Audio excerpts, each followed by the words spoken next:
pues vamos a tratar de llevarlo de la mejor manera. Es importante, vaya, pues mencionar que este tipo de sesiones completamente gratuitas y está destinada simple y sencillamente a llevar el conocimiento a todas partes y a todos los lugares en donde nos escuchan. En este momento tenemos ya 237 participantes en sala, más aparte los que se encuentran en algunas otras de nuestras redes sociales. Así que pues bueno, vamos a esperar unos cuantos segundos para poder arrancar. Ya por aquí en sala se encuentra nuestro ponente, el doctor Omar Rojas Tapia. Y pues bueno, vamos a dar un minutito, solamente un minutito más y arrancamos.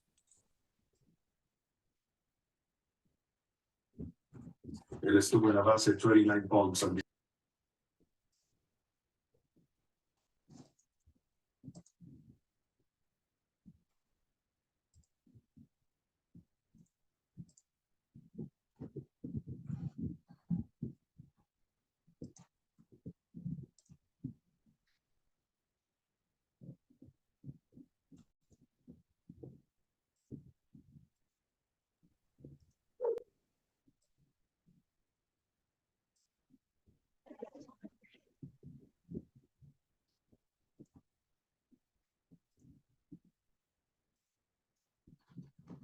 Por favor, les vamos a pedir que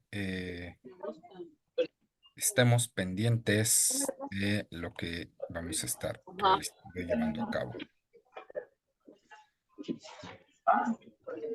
Ok, un segundito.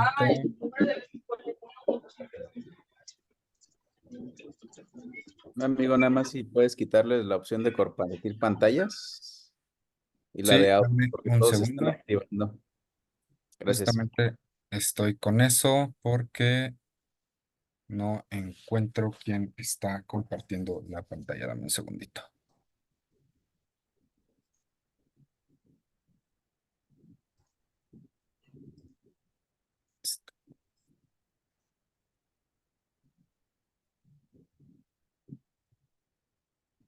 Ok,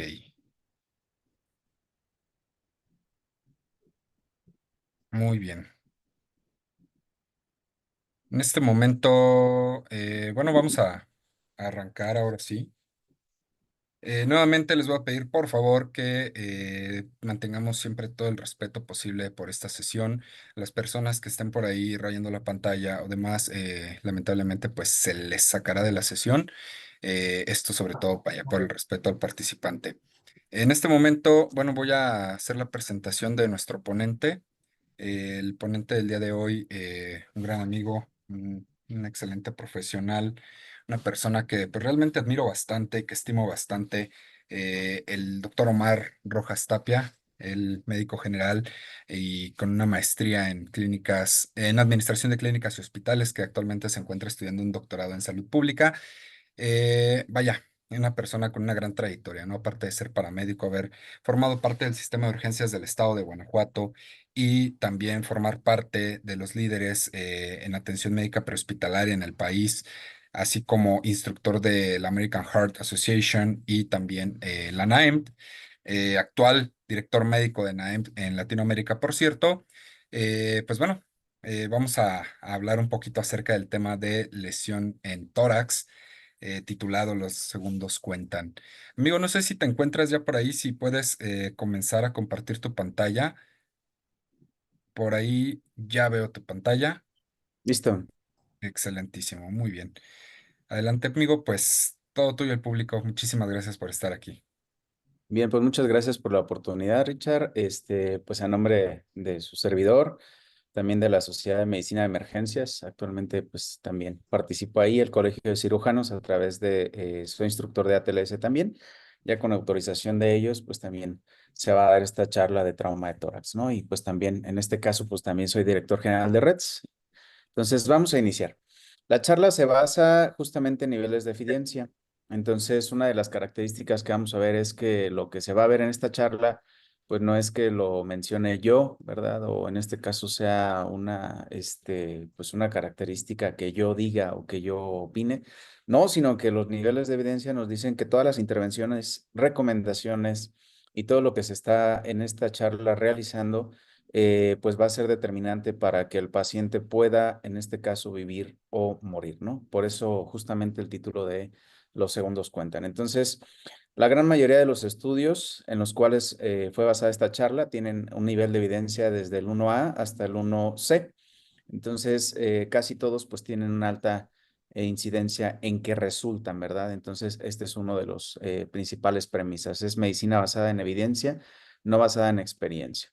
Entonces, una de las características importantes, y me gusta mucho este círculo, porque no solamente es la parte de la charla, ¿no? Sino que la atención hospitalaria y prehospitalaria del trauma grave, que se van a ver las dos intervenciones como grandes revisiones, en este caso artículos 1300 a 1500 de PHTLS décima edición, ATLS igual en su misma versión, que tenemos ya cercana a la 11ª edición, pues también nos dan esta recomendación, ¿no? Que nosotros tenemos que tener 4 principales ejes de atención al paciente con trauma, que es la toma de decisiones. El pensamiento crítico va a ser una de las opciones que nosotros vamos a tener de primera mano y de primera herramienta. Me gusta mucho una frase y me encanta: la medicina es lógica, es coherente y en este caso el mismo paciente te va diciendo qué hacer. Entonces, esta toma de decisiones nos da un modelo mental flexible, que ahora los modelos educativos pues cambian. Hay ya una serie de análisis de casos que son la gran mayoría de los cursos que ustedes toman de certificación, no de formación, sino que es de certificación, en los cuales ustedes analizan un caso clínico que tiene en este caso signos y síntomas patognomónicos, adecuan los recursos para poder llegar al diagnóstico y en este caso, pues esta toma de decisión nos va a llevar a la resucitación tanto macro y microcirculatoria, en este caso con la intervención adecuada para cada patología en específico y el tratamiento definitivo. Justamente las patologías que vamos a ver hoy de trauma torácico tienen datos patognomónicos. Las gráficas están divididas en 3. La definición, dato patognomónico, auxiliar diagnóstico y tratamiento definitivo, que es lo que vamos a revisar y van a ver que es una manera mucho más sencilla de abordar, en este caso, el trauma de tórax y va a ser muy sencillo que ustedes puedan llegar a esto. El trabajo de equipo multidisciplinario. Una de las características de este trabajo en equipo multidisciplinario es que, pues ahora en esta conformación de la actualidad en pleno 2024, yo llevo desde el 2008 en la medicina prehospitalaria, pues antes era la vieja escuela, ¿no? Yo estaba como en esa transición entre la vieja escuela y la nueva escuela, donde todavía nos peleábamos ahí entre instituciones.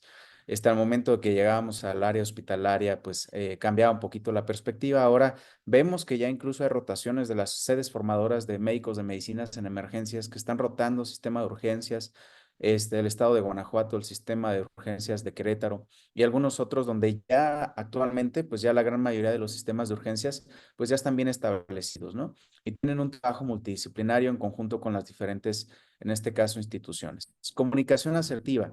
Evaluación de resultados más comunicación asertiva. Yo encontré un tórax inestable, la comunicación asertiva me debe de llevar a que mi equipo de trabajo, en este caso en el enlace prehospitalario, hospitalario y en este caso postcuidados, nos lleve a que esta comunicación asertiva nos dé la oportunidad de obtener un resultado satisfactorio.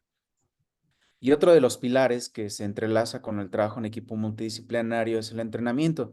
Agradezco a las 330 personas que están conectadas, ya 31, el día de hoy, que justamente pues, nos dan esta pues, oportunidad, primero, de que confíen en nosotros para recibir esta charla.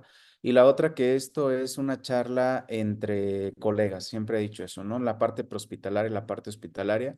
Yo no vengo a enseñarles algo que ustedes no sepan, sino que simplemente venimos a reforzar habilidades técnicas y habilidades no técnicas para el diagnóstico temprano, trauma torácico, identificar datos patognomónicos o síntoma cardinal y que nos lleve al tratamiento específico. Y el otro sería el abordaje de control de daños. En este caso, pues la premisa siempre del trauma va a ser controlar el sangrado, ¿no? De hecho, la mnemotecnia ahora en la nueva edición de PHTLS que nos da el XABCD, que todo parece que en alguna probable edición, ¿no? Del papá que es ATLS pudiera llegar a presentarse justamente o anteponer esta X como hemorragia exsanguinante. Siempre la parte prehospitalaria junto con la medicina de guerra y la medicina, en este caso de trauma en las salas de urgencias, pues nos van a llevar a este proceso. Reanimación hemodinámica. Aquí vamos a ver unos pilares específicos de la reanimación del paciente grave y la reanimación hemostática junto con el control de la temperatura. Aquí ya vamos a ver la fisiopatología que nos va a dar pues esta característica. A mí me encanta empezar mis charlas con un estudio de caso. Entonces, este estudio de caso nos va a llevar a nosotros tener esta factibilidad en la cual nosotros podemos pensar, ¿verdad? Podemos generar este pensamiento crítico. Entonces, en este estudio de caso, no sé si esté habilitado el chat, por ahí ustedes pueden comentar en el chat, no hay ningún problema, nada más de comentario, yo lo voy a ir leyendo. Entonces, es un paciente que es partícipe en una colisión de vehículo de motor. Es el conductor del vehículo, el cual es un tipo sedán, viaja a 130 kilómetros por hora. Al momento de que les reportan a ustedes, ya sea en el área hospitalaria o prehospitalaria, les comentan que el paciente tiene dificultad respiratoria, alteración del estado mental, piel pálida, diaforética y fría, y es extraído mediante extracción armada, ¿verdad? Entonces, ya con esto nosotros desde la parte de trauma torácico, nosotros vemos el mecanismo de lesión. Entonces, siempre en trauma, el mecanismo de lesión nos va a dar una factibilidad desde la parte inicial del abordaje de nuestro paciente. Vemos aquí que fue extraído mediante extracción armada, entonces lo más probable es que el paciente, pues dentro del momento en el que estuvieran haciendo la atención, el personal hospitalario tuvo la oportunidad de revisarlo de manera previa. Esto nos habla de un periodo, pues no de urgencia, ¿no? Por así decirlo, sino, perdón, no urgencia, sino de urgencia, que probablemente, pues durante esta extracción, el paciente pudo llegar a complicarse. Sin embargo, por el mecanismo de lesión, el vehículo es tipo sedán, pongámosle 1,5 toneladas, viaja a 130 kilómetros por hora. Esto involucra una cinemática de trauma considerable por la desaceleración o en este caso impacto contra otro objeto que nos va a hablar de múltiples lesiones o lesiones considerables para este paciente, ¿no? Dificultad respiratoria, síntoma cardinal. Nosotros tenemos ya algo involucrado en el sistema respiratorio. Alteración del estado mental. Puede ser que este sistema respiratorio, ¿verdad? O esta XABCD primaria nos pueda llevar a que el paciente tenga un estado de hipoperfusión tisular o algo tan sencillo como una dificultad, en este caso, para mantener permeable su vía aérea, ¿no? Que pudiera ser una de las opciones. Piel pálida, diaforética y fría, que nos da datos de bajo gasto. Y pues sí se indicó restricción de movimientos espinales, ¿no? Entonces, pues nos habla de que sí se aplicó protocolo Nexus y el protocolo de inmovilización canadiense. Esta es la cinemática de trauma. Entonces, el paciente, pues en este caso era ocupante de este vehículo, ¿verdad? Impactan los dos vehículos. Vemos una deformidad de aproximadamente 40 centímetros a 50 en la parte de la ventanilla del operador, en este caso el vehículo, y el otro vehículo tuvo una deformidad de más de 50 centímetros, ¿no? Casi de unos 80. Entonces, el intercambio de energía sí fue considerable. Entonces, ¿a qué probables lesiones consideran ustedes que fuera candidato este paciente? Sí, creo que sí está habilitado el chat. Lo pueden poner en este caso, sin ningún problema. Sí, por ahí Entonces, el chat ya se encuentra habilitado. gracias. Fractura costal, muy bien. Muy bien. Cinemática de trauma. El golpe fue directo, hemotórax, contusión en tórax, trauma de cráneo severo, trauma de tórax, perfecto. Y en todas sus variantes, pues puede tener cualquiera de estas, ¿no? Bolet costal, trauma de cráneo, contusión cardíaca, probable tórax inestable, esguince de cervicales, muy bien, hemotórax. Entonces ya están desarrollando su pensamiento crítico. ¿Qué nos dice? Por los datos patognomónicos, el paciente tiene dificultad respiratoria, alteración del estado mental y tiene datos de hipoperfusión. Por aquí nos hablan incluso de cizallamiento aórtico, ahorita vamos a ver, hemorragia interna, muy bien, Omar. Fractura de fémur o pelvis, muy bien, excelente. Ruptura en este caso de ICA, sale hemoneumotórax, entonces tiene derecho prácticamente a todo, ¿no? Entonces aquí decimos, pues sí estamos en la clase de tórax, entonces algo en tórax va a tener, ¿verdad? Esa es la característica principal. Entonces, una vez que realizamos una evaluación primaria de nuestro paciente, encontramos que el paciente continúa con esta característica, permeabilizamos su vía aérea, ya continúa con la dificultad respiratoria. En este caso, hacemos restricción de movimientos espinales con control cervical y a pesar de ello, ya aperturamos vía aérea, pusimos oxígeno suplementario y en este caso el paciente pues continúa con datos francos, en este caso de alteración en los signos vitales, ¿no? En la evaluación secundaria, que es ya justamente pues esta característica, obviamente el paciente es un paciente clínicamente complicable, por lo cual se decide el traslado temprano a un centro de trauma. Entonces, si ustedes no pueden completar la evaluación primaria hasta la parte de la evaluación secundaria, pues una de las características es esa, que sería el traslado temprano y nosotros durante el traslado, pues ahora sí podemos hacer, en este caso, pues esta característica. Tiene una taquicardia aparentemente sinusal de 110, tiene una tensión arterial de 70/50 y dentro de esta característica, pues el paciente tiene una saturación de 80 con una taquipnea de 32 y una hipercapnia. Por aquí Alexi nos dice taponamiento cardíaco, datos de choque, ¿verdad? Ahorita vamos a ver cómo es esa parte interesante. El taponamiento cardíaco, por aquí nos dicen, vamos a ver cuáles son las características. Entonces, este paciente pues tiene algo, ¿verdad? Y algo que me dice que no está bien, pues es que sí está hipoperfundido, pero el paciente tiene en este caso pues 80 de saturación. Y si fuéramos muy específicos por los datos patognomónicos, siempre les hago un poquito de broma con esto, que tiene la tríada de Rojas, ¿no? Entonces, pues acuérdense que yo soy Omar Rojas. La tríada de Rojas es en este caso un componente hemodinámico, que lo vemos aquí 70/50. Tiene un patrón respiratorio normal con 32 hipercapnia. Y si yo quisiera, en este caso, dentro de la evaluación primaria o la evaluación secundaria, hacer un diagnóstico diferencial, pues haría auscultación, ¿no? Que sería en este caso, pues ausencia de ruidos respiratorios más, en este caso, timpanismo o matidez, ¿no? Que en este caso, pues ese componente nos orientaría a la lesión más frecuente que nosotros podemos encontrar, que es un neumotórax a tensión. Entonces, esa sería la característica. Muy bien, entonces, este pensamiento crítico nos va a llevar ahora sí, pues a nosotros entrar propiamente ya en el tema. Entonces, México tiene accidentes y es el cuarto lugar de muertes.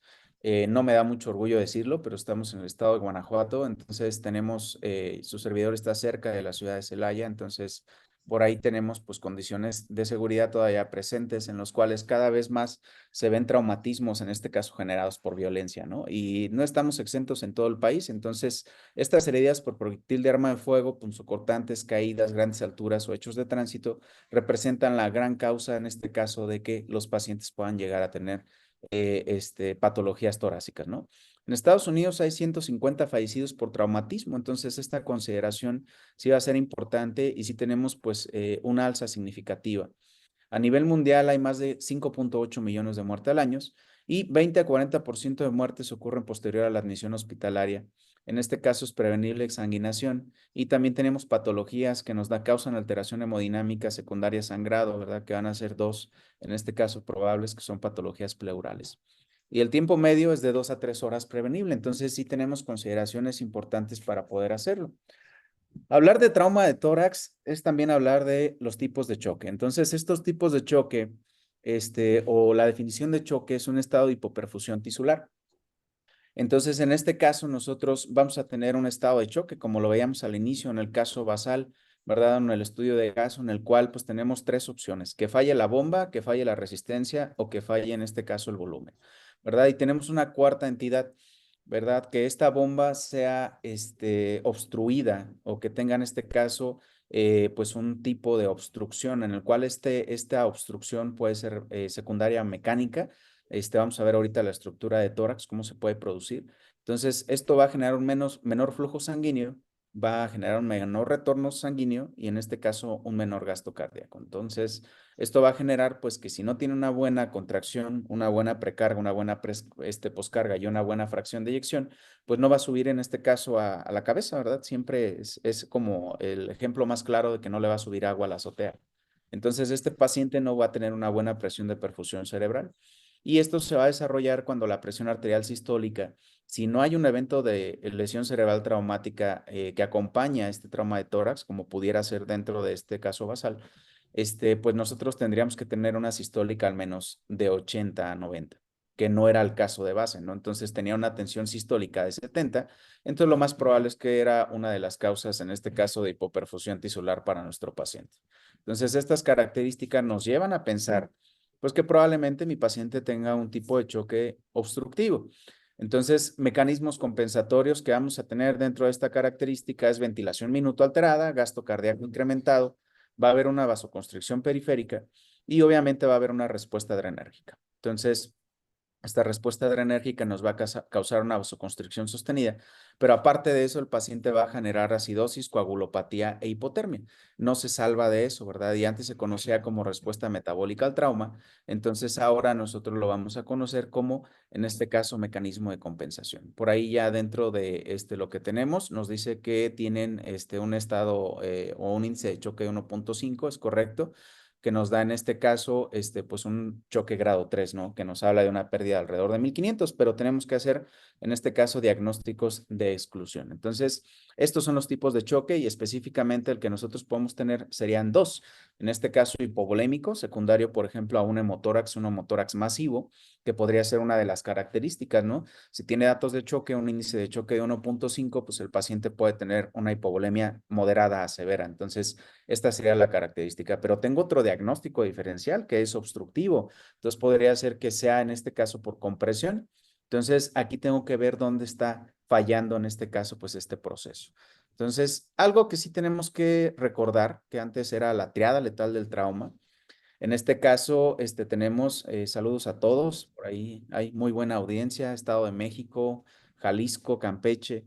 Entonces, compañeros, un gusto compartir con ustedes. Entonces, tenemos este diamante, ¿verdad? Que se agrega en este caso la hipocalcemia. Una de las características esenciales que nosotros vamos a tener dentro de esto es que las tres clásicas era coagulopatía. En este caso era acidemia e hipotermia. Entonces, dentro de estas lesiones de tórax, pues nosotros vamos a agregar otra más que puede ser en este caso hipocalcemia y que se puede aplicar perfectamente también a todos los pacientes de trauma. Entonces, coagulopatía, pues hay pérdidas en este caso de trombina, ¿verdad? Con lo que se van a prolongar los tiempos, hay alteración de la vitamina K. Puede haber, en este caso, lesión plaquetaria, hay disfunción, en este caso, de la parte del metabolismo. Entonces, esta es una de las características esenciales que nosotros vamos a tener. ¿Qué sucede al haber esta vasoconstricción generalizada que nos va a hacer sacrificar, en este caso, dos órganos y sistemas principales, sistema tegumentario y sistema osteomuscular?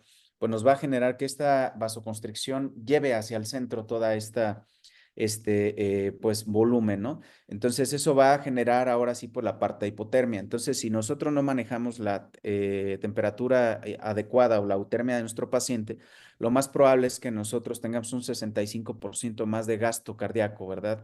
Perdón, de alteración metabólica y un 42% de aumento de gasto cardíaco. Recordemos que en la cinemática de trauma, pues una de las características o en esta parte de la fisiopatología del trauma, pues es que el paciente entra en un estado de catabolismo. Entonces recordemos las sabias palabras del doctor Norman McSwain, creador de PHTLS, que decía que en este caso el cuerpo era como un vehículo que si se quedaba sin gasolina no iba a poder funcionar. Lo puedes empujar, pero a final de cuentas no está funcionando adecuadamente. Entonces es lo que va a suceder. ¿Esto qué genera? Acidemia. Entonces, al nosotros tener más consumo, en este caso de citrato, al tener menos producción de energía, se va a generar acidosis, se van a generar radicales libres, se va a generar lactato. Entonces, esta acidemia va a llegar a que nosotros tengamos, pues ahora sí, un círculo vicioso con la coagulopatía, la hipotermia y la acidemia. Y se agrega uno cuarto, que es la hipocalcemia, que en este caso va a ser también, el calcio va a tener dos funciones importantes. La contracción muscular, que es una de las grandes referencias, y la otra es la conducción, en este caso para el sistema cardíaco, ¿no? Entonces, imagínense si no tengo calcio, tengo déficit de calcio, que también me va a alterar en una tercera, que es la coagulación, pues me va a generar coagulopatía. Entonces, dentro de las metas estructurales o dentro de estos mecanismos que nosotros vamos a tener para la parte de atención del paciente, pues ya a nivel hospitalario, nosotros tenemos que checar electrolitos séricos, ¿no? Ya que esta sería la función. Y justamente, pues esta acidosis, que es la alteración de aporte de oxígeno por falta de hemoglobina para transporte y disminución del gasto cardíaco por volumen sistólico. Va a haber un déficit de oxígeno tisular, el metabolismo se cambia a anaerobio, lactato y acidosis metabólica y va a haber disminución del pH por debajo de 7.2, ¿no? Si llega a suceder esto, pues ya hay una alteración del flujo renal hepático y disminución de la contractibilidad del miocardio, que nos va a generar vasodilatación, hipotensión arterial, bradicardia y arritmia. Entonces, dentro de estas características, nosotros vamos a tener este proceso en el cual, dentro de esta situación, pues vamos a ver que podemos tener ya falla renal. De hecho, una de las recomendaciones para el paciente de traumas es que ustedes coloquen una sonda Foley y ustedes pueden ver la insuria renal aguda, en este caso prerrenal, renal y posrenal, ¿no? Si tiene alteración de electrolitos, lo más probable es que su paciente tenga, en este caso, una falla posrenal en la parte de absorción de líquidos y electrolitos. Si tiene hematuria, probablemente el paciente tenga un daño estructural ya en lo que es la nefrona. Y si tiene, en este caso, oliguria o poliuria, ustedes están infrarreanimando o sobrereanimando, ¿no? Ahorita vamos a ver esos pilares de reanimación. Bien, y en este caso, efectos de la acidosis en la coagulación, pues van a ser estos procesos, reduce la actividad de factores 7A, 10 y 5, inhibe la generación de trombina y reduce concentrado de fibrinógeno. Entonces, altera forma y función plaquetaria y disminuye la formación del factor 10. Este esquema me encanta porque nosotros aquí vemos dos procesos, hipocoagulabilidad e hipercoagulabilidad, no los dos extremos, en el cual nosotros tenemos déficit en este caso de coagulación y en el otro tenemos exceso de coagulación, que son la parte de infrarreanimación y sobrereanimación. Yo siempre les digo, si quiero mover líquidos dentro del cuerpo o si quiero que mi cuerpo en este caso esté generando este proceso de una buena retroalimentación a la lesión traumática, pues ¿qué tengo que tener? Manejar en este caso la hemorragia, ¿verdad? Y hacer reposición en este caso con sangre completa. Entonces, ¿qué sucede en esta hipocoagulabilidad? Algo muy sencillo. Hay en este caso pérdida de la barrera, ¿sí? En este caso hay pues salida, es como si fuera un desfogue de una presa. Siempre les pongo ese ejemplo, es como si se abriera la compuerta y nosotros dejamos dentro de esta característica pues esta presa nos va a generar pues más pérdida de agua, ¿verdad? Entonces, si yo no tengo agua, pues no puedo tener esta presa llena. Entonces, es el mismo proceso. El endotelio se daña, hay esta salida de estos elementos formes de la sangre y obviamente, pues si yo no tengo una buena reanimación de mi paciente, pues lo más probable es que nosotros pues tengamos más pérdida sanguínea, no se pueda regular. Entonces, se genera una coagulopatía por consumo porque aunque no lo crean, en pleno 2024 todavía vemos por ahí catéteres 14, pero no los ponen para vena permeable o para administración de hemoderivados. Todavía pueden estar reanimando en este caso con soluciones por arriba de 2 litros, ¿no? Que ya ambos programas, PH, TLS, ATLS, nos dicen que pues mi reanimación máxima puede ser con 2 litros. Tenemos Plasma Light, que me parece que el CRUM de Querétaro sí lo tiene, creo que es el único sistema de emergencias, no estoy seguro, pero Plasma Light que en este caso pues nos da una osmolaridad similar, ¿verdad? Y en este caso el pH de la sangre también concuerda justamente con Plasma Light a diferencia de Harman y Ringer lactato, y solución fisiológica. Bien, entonces hipercoagulabilidad va a todo lo contrario, en el cual la hipercoagulabilidad, a nosotros tener esta reanimación inadecuada, donde tenemos ya esta falla estructural y esta falla de reanimación hemodinámica, pues va a generar este proceso de coagulopatía vascular diseminada, ¿no? Y el paciente puede generar múltiples trombos. En lo que está de moda, el ácido tranexámico, hablamos un poquito de él, entonces efectos en todo. Entonces, si nosotros tenemos una patología de tórax que sea completamente hemorrágica, como lo es hemotórax, hemoneumotórax o hemotórax masivo, nosotros podemos administrar sin problema ácido tranexámico, ¿no? Sobre todo, pues cuando nosotros ya calculamos un sangrado por arriba de 500. Uno de los errores más comunes es que en ocasiones nosotros esperamos a que el paciente tenga una alteración hemodinámica para poder colocarlo. Entonces, no siempre debe ser así. Podemos identificar que el paciente pudiera llegar a tener en este caso hemotórax, ¿verdad? Dentro de estas características y podemos colocar el ácido tranexámico. ¿Qué estudios lo sustentan? Pues todos estos. Nosotros tenemos el Woman Trial, en este caso hemorragia obstétrica, tenemos en este caso, pues sí nos pueden generar pues este proceso para que nosotros podamos hacer pues ahora sí, en base a evidencia científica, nosotros podamos hacer este tratamiento. Entonces tenemos el Woman Trial, Crash 2, Crash 3, ¿verdad? El Trial. Entonces todos estos son la parte de la indicación, ¿no? Entonces vemos justamente que estos tres son los que nos dan alto índice de evidencia. Entonces estos procesos sí nos van a generar esto, ¿no? Entonces estos son todos los estudios que ustedes van a poder tener hasta la fecha dentro de la administración de ácido tranexámico. Obviamente, pues como les decía, para la parte de choque, si el paciente tiene estas tres patologías, pues sí se puede llegar a administrar, ¿no? Entonces, ese es el proceso. ¿Qué va a suceder dentro de la lesión traumática? Pues nosotros vamos a tener 4 características importantes. En cualquier proceso, nosotros vamos a tener una activación simpático-adrenal, la cual va a generar liberación de mediadores, en este caso catecolaminas, como lo es la epinefrina y la norepinefrina como sistema de compensación. Sin embargo, cuando nosotros ya tenemos esta falla, pues va a generar coagulopatía si es que no se hace la reposición. Hipoperfusión, en este caso disminución del volumen sanguíneo, lo que va a generar en este caso daño tisular por hipoxia y acidosis. Hay disminución de oxígeno, aumento de radicales de hidrógeno y en este caso pues también hay aumento en este caso de la parte del metabolismo, ¿no? Y también genera coagulopatía. Inflamación, no solamente se produce esto, sino también se produce inflamación. En este caso el sistema inmune innato llega, hay una alteración de citoquinquinasa y causa endoteliopatía.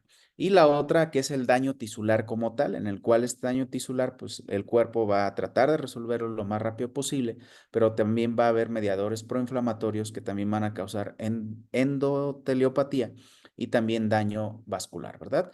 Y si nosotros tenemos, por ejemplo, esta que es en el endotelio, nosotros vemos que en una parte sana, pues hay una barrera física, el glicocálix, que son estas pequeñas vellosidades que responden a la parte plasmática para que se pueda tener esta presión hidrostática y colodosmótica, se pueda mantener, y los factores fibrinolíticos que de manera normal están justamente pues equilibrados, ¿no? Y los factores o antiagregantes plaquetarios que también pues, se van a encontrar equilibrados. ¿Qué sucede en la lesión traumática?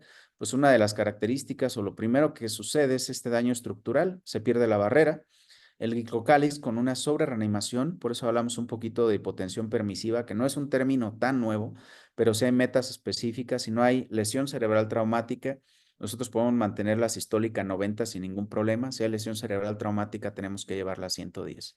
Por arriba de esta sobrereanimación, nosotros dañamos el glicocálix, lo que va a generar justamente que estos factores o elementos de la sangre pues no generen esta función adecuada. Y va a haber hiperfibrinogenólisis, que en este caso pues va a tratar de compensar, ¿verdad?, esta ruptura y esta disfunción plaquetaria pues va a llegar también a modificarse. Muy bien, la parte de soluciones, que no es como tal el charla de soluciones, pero sí quise agregar esto, pues es la característica del plasma, ¿no? Que este plasma pues tiene un pH de 7.35 a 7.45 con una osmolaridad de 291. ¿Qué componentes tiene? Lactato, magnesio, calcio, potasio, cloro y sodio. Una de las características es que la solución salina y el Ringer lactato que nosotros administramos sí puede generar alteraciones considerables. Se consideran soluciones cristaloides isosmolares, pues ni son tan isosmolares, ¿verdad? Ni en este caso tenemos pues una característica que sea adecuada al pH. Por ejemplo, la solución salina 9% tiene cloro y sodio, pero tiene un pH de 5.4. Entonces, una sobreanimación o una indicación en la cual, en este caso, no sea candidato mi paciente a reposición, en este caso, de solución salina, pues el paciente puede llegar a tener pues una acidosis hiperclorémica, ¿no? Porque pues tiene ya en este caso pues una osmolaridad de 308. Claro que sí, valores en este caso de tensión arterial, Janet, para lesión cerebral traumática 110 y en este caso para trauma multisistémico 90. Bien, la Ringer lactato pareciera tener los mismos componentes, lactato, calcio, potasio, cloro y sodio, y en este caso tiene un pH de 6.7 y una osmolaridad de 273. Entonces, en esta característica, pues el paciente también va a tener en este caso, pues una ligera acidosis dentro de esta característica. Entonces, sí nos va a servir, es un poco más, en este caso, parecida a la osmolaridad. Tiene casi 20 miliequivalentes o miliosmoles por debajo de, en este caso, el plasma. Pero aquí la característica, pues, es que nuestro paciente, pues, también puede llegar a generar, en este caso, pues, acidosis, ¿no? Y el Plasma Light, que ahorita, siempre se me olvida quién lo hizo, si Baxter o Pisa, creo que es Baxter. Este Plasma Light tiene lactato, calcio, potasio, cloro y sodio, pero aquí la gran ventaja es que en este caso sí tiene una concentración de pH normal, por así decirlo. Es una solución sintética. En un tiempo se pensó que era la sustitución o plasma sintético, que es de 7.4. Entonces, esto nos garantiza que puede mantenerse y podemos evitar más acidosis. La osmolaridad es de 2,95, solamente 4 equivalentes más. Y el SID, que es en este caso la capacidad de dilución, como la vemos, es similar en este caso a la parte del plasma, ¿no? Entonces, alguien que me recuerde cuánto tiempo duran las soluciones cristaloides en la vía plasmática. ¿Sale? Por ahí lo pueden poner en el chat. Y pues una de las características, que esta me encanta, es del doctor Mogardo, nos dice que un gramo de hemoglobina transporta 1,34 mililitros de oxígeno. La solución Harman, la solución cloruro, no transporta nada, al contrario, genera problemas. Entonces, casi siempre se le dejan soluciones. Por aquí nos dicen 30 a 45 minutos. La disociación en plasma de estos pacientes, el 80% se fuga en los primeros 40 minutos. Es decir, si ustedes le administran 1000, 800 están fuera. Solamente se queda en espacio intraplasmático el 15 al 20%. Entonces se va a fugar a tercer espacio. Entonces no sería dentro de esta característica, pues este proceso. La doctora Silvia Uribe Moya, a través de Arumet, que es su página oficial, nos da pues esta característica, ¿no? Donde nosotros tenemos pues esta relación de la parte de osmolaridades y todas las características que nosotros vamos a tener, ¿no? Entonces esto nos ayuda bastante.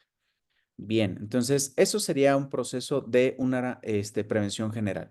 Entonces, una de las características que nosotros vamos a tener también en este proceso es que la hipotermia juega un papel muy importante, ya que el 60% de sus pacientes van a generar, en este caso, traumatismo, perdón, que generen traumatismo, van a cursar justamente con hipotermia, ¿no? Entonces, ¿esto de qué se va a definir? Pues es el tiempo en la escena. Yo les digo que aquí en México pues tenemos dos variantes, ¿no? Queremos ser paramédicos, de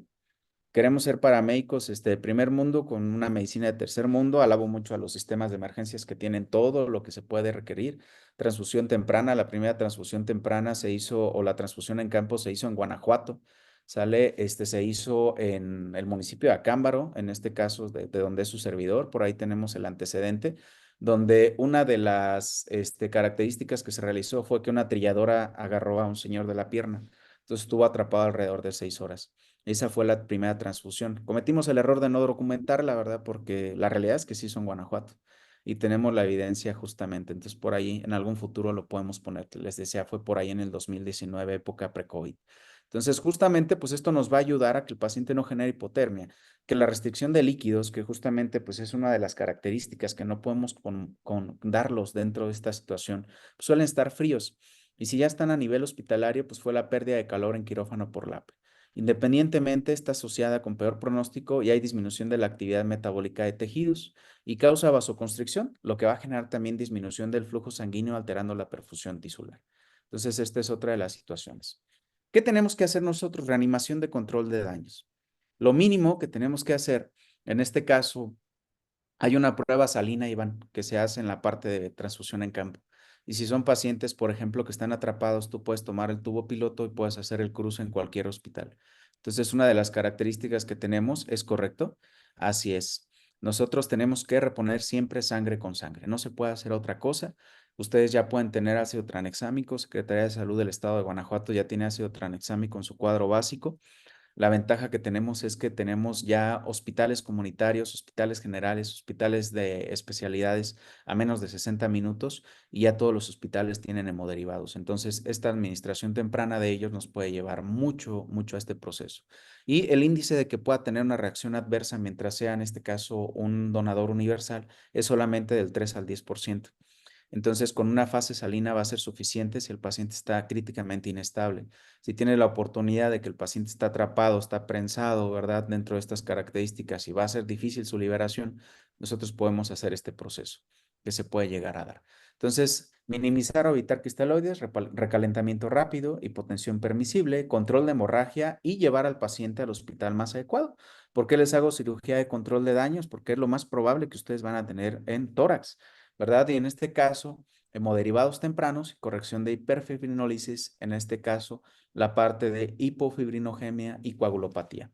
Entonces, aquí vienen justamente los marcadores hemodinámicos. Ya a nivel hospitalario, ustedes van a tener que ver que las plaquetas estén al menos en 100,000. Si están por debajo de 75,000, o más probable que tengan hemorragia microvascular, ustedes van a ver el fibrinógeno que no esté por debajo de 100,000 también. porque esto nos va a generar más sangrado. Y la otra característica es que el INR no esté arriba de 1.7. Entonces, ustedes ya están teniendo metas de reanimación, en este caso en el aspecto hemostático. Entonces, ese sería el proceso que nosotros vamos a seguir en el paciente de trauma. Y PHTLS, que lo único que cambia con ATLS es que aquí se maneja XABCD, ¿verdad? Entonces, ATLS maneja ABCD de manera todavía prioritaria dentro de sus algoritmos. Entonces, tenemos justamente que el control de la hemorragia exsanguinante, específicamente en tórax, pues va a ser un poco difícil porque es un sitio no compresible, ¿verdad? Si tenemos herida abierta en tórax o si tenemos algún otro proceso, mi pensamiento crítico me va a orillar a pensar que si sospecho de una hemorragia en tórax, pues lo que tengo que hacer es disminuir la reposición, en este caso con líquidos, al menos para mantener esta presión de perfusión que mencionábamos y estos datos de presión arterial. Y yo siempre les recomiendo dos escenarios. En la parte prehospital con la sistólica podríamos llegar a metas adecuadas y en la parte de hospital nosotros podamos llegar a meta ya con, por ejemplo, de presión arterial media, ¿no? Que nos puede llevar de 65 a 90. Mientras esté en 65 está bien el multisistémico. Y si tiene trauma de cráneo más trauma multisistémico, nosotros podríamos llevar a nuestro paciente a 95. 90-95, que será la meta adecuada. Entonces, todos estos algoritmos ustedes ya se lo saben, métodos de control de hemorragia. Tenemos ya solamente presión directa, vendaje compresivo, torniquetes, en este caso torniquete de la unión, torniquete de extremidades, ¿verdad? En este caso empaquetamiento, Chito Gauss, o Combat Gauss, Caulino, Chinoín, que son en este caso los que nos van a ayudar a generar pues ya la parte de que coagule el paciente por sobreaglutinación.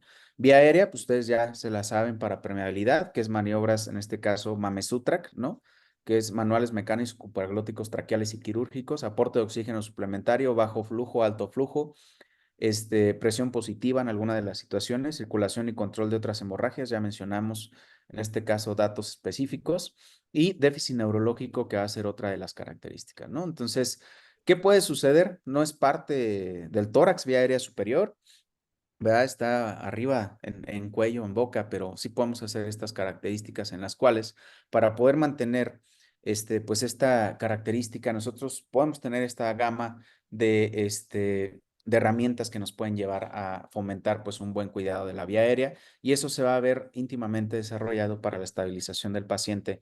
Justamente si yo manejo bien la X, manejo bien la B de buena respiración, que es donde se va a basar la siguiente parte de la charla, pues va a estar optimizada, ¿no? Y así yo voy despejando, en este caso, estas incógnitas, este pensamiento crítico de X a B, que es donde nos vamos a basar para nosotros poder hacer esta determinación temprana. Entonces, todos estos son los procesos que nosotros vamos a tener para poder hacer esta valoración. Y a mí siempre me gusta dividir la vía aérea en dos grandes grupos, aparte de vía aérea superior e inferior, me gusta mucho dividirla, sobre todo en ventilación mecánica, como vía aérea de conducción, que va desde la narina hasta la última ramificación, en este caso de los alvéolos terminales, que es la ramificación 19, y la zona de intercambio o parénquima pulmonar, que es de la zona 19 a la zona 23, donde ya están propiamente los alvéolos y donde va a ocurrir esta perfusión o este intercambio. Bien, entonces, ¿qué tenemos que hacer nosotros para poder hacer esta parte de prevención? Pues hay esta mnemotecnia que se llama HEAVEN o los criterios HEAVEN que nos van a dar estas características y lo que me encanta es la parte de exsanguinación, ¿no? O criterios neurológicos. Chicos, recuerden no estar rayando la pantalla porque si no, no se va a ver. ¿Vale? Entonces, esta característica y coadyuvantes, ¿sale? Vemos, por ejemplo, aquí pues en este caso, pues el uso, por ejemplo, de buggy o la guía de Edgeman o bujía elástica que vemos aquí, que ya es una de las más recomendadas, nos va a dar factibilidad, rapidez en tratamiento y menor índice de error, que es otra de las características. Entonces, el fracaso de la vía aérea nos puede llegar a generar hipoxia a nivel encefálico o muerte en pocos minutos. Ahorita vamos a ver por qué es tan importante que ustedes sepan manejar la vía aérea superior para que nosotros podamos llegar a hacer una buena atención de nuestro paciente. Entonces, dentro de estas características, para poder realizar este proceso, ¿no? Entonces, el análisis de datos de Closets-Klein Project de la Sociedad Americana de Anestesiólogos ha demostrado que el desarrollo de una urgencia de la vía respiratoria aumenta las posibilidades de muerte o daño encefálico 15%. Y fíjense, todavía no llegamos a la parte de D, ni siquiera a la parte de B, pero nosotros tenemos que pensar en asegurar la vía aérea de manera temprana en algunas ocasiones para las patologías torácicas. Y pues que no nos vaya a generar esto, ¿verdad? Que en este caso, pues ahora ya tenemos más videolaringoscopios, pero que no nos pueda generar esta pequeña característica. Entonces, sí podemos ser pues dentro de esta situación. Entonces, esto nos va a llevar pues a una buena atención que nosotros tengamos de nuestro paciente. Y justamente pues tenemos que desarrollar este pensamiento crítico. Entonces, para esto, pues a mí me encantó crear esta mnemotecnia, que es la mnemotecnia REDS. En este caso, para nosotros poder hacer esta implementación. Bien, vamos a hacer un pequeño ejercicio. ¿Qué estructuras ven en la imagen, por favor?